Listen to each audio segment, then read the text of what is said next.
Assalamualaikum for class. Walaikum assalam. How are you? We are fine, alhamdulillah. Today we are starting our new unit, unit number 5. And the name of unit is Fraction. आपने इससे पहले fraction का name सुना है? आपने fraction का chapter read किया है? No, ma'am. Okay. तो fraction is a part of a whole. Part of a whole. Whole कहते हैं फुल पूरी चीज, ठीक है? होल किसे कहते हैं? पूरी चीज। और पार्ट कहते हैं उस चीज का हिस्सा। पार्ट कहते हैं उस चीज का हिस्सा।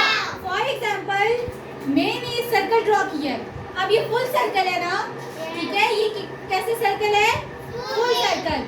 तो अगर इसमें मैं इसको डिवाइड कर देती हूँ तो ये इसके क्या बन जाएंगे? 2 पार्ट्स बन जाएंगे ना। अब फ्रैक्शन को हम p by q की फॉर्म में राइट करते हैं। फ्रैक्शन को हम कैसे राइट करते हैं? p by q की फॉर्म में। मींस डिवाइड की फॉर्म में जो क्वेश्चंस होते हैं आपके, वो कौन से होते हैं? फ्रैक्शन के क्वेश्चंस होते हैं। अब अगर मैं आपसे कहती हूँ इसकी फ्रैक्शन बनाए तो इसकी फ्रैक्शन कैसे बनेगी? How many parts? 2. तो total parts are written in the denominator. Total parts are written in the denominator. And और मैं आपसे कहती हूँ सर्कल का 1 पार्ट जो है वो गुम हो गया। सर्कल का 1 पार्ट गुम हो गया। मैंने पेज पे सर्कल काटा, उसको मैंने हाफ में से कट कर लिया, ठीक है? उसके 2 पार्ट्स बन गए। How many parts? 2. अगर उसमें से मेरे पास से एक पार्ट गुम हो गया तो मैं बोलूंगी अब इसकी फ्रैक्शन क्या बन जाएगी? 1। नॉमिनेटर में क्या आ जाएगी? 1।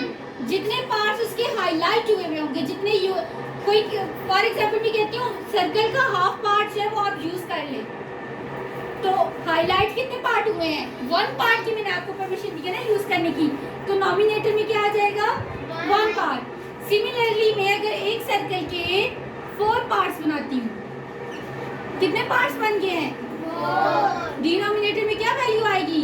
4। और मैं आपसे कहती हूँ मैंने इस पार्ट को भी यूज करना है, इस पार्ट को भी यूज करना है, तो इसका नॉमिनेटर क्या आ जाएगा? 2। क्या आ जाएगा? 2। अब देखिए ये p by q डिवाइड की फॉर्म में है ना, ठीक है?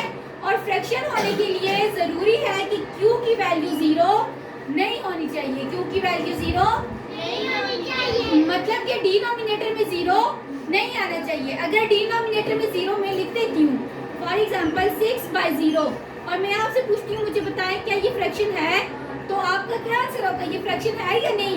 नहीं। क्यों तो नहीं है ये? क्योंकि इसमें डिनोमिनेटर क्या है? 0 है। डिनोमिनेटर क्या है?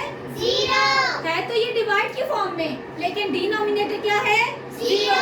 डिनोमिनेटर 0 होगा तो वो फ्रैक्शन जो है वो वो जो है फ्रैक्शन नहीं होगी।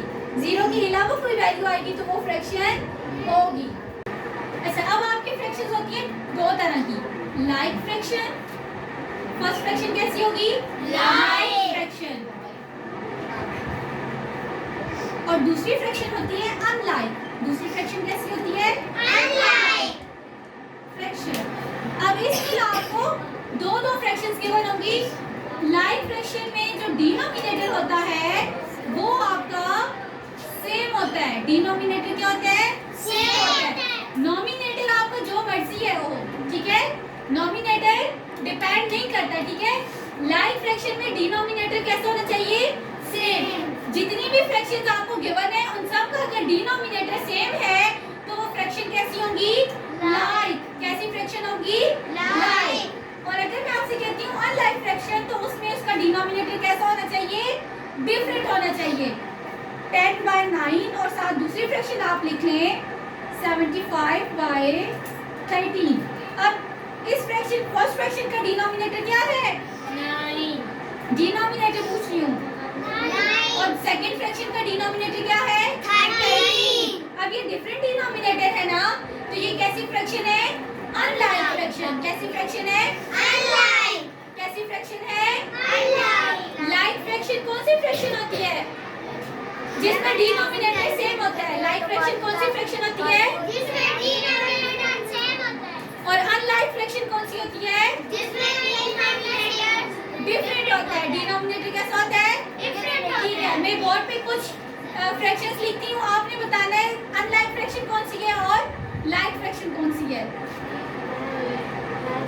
लाइक फ्रैक्शन को आपने टिक करना है और अनलाइक फ्रैक्शन को क्रॉस करना है।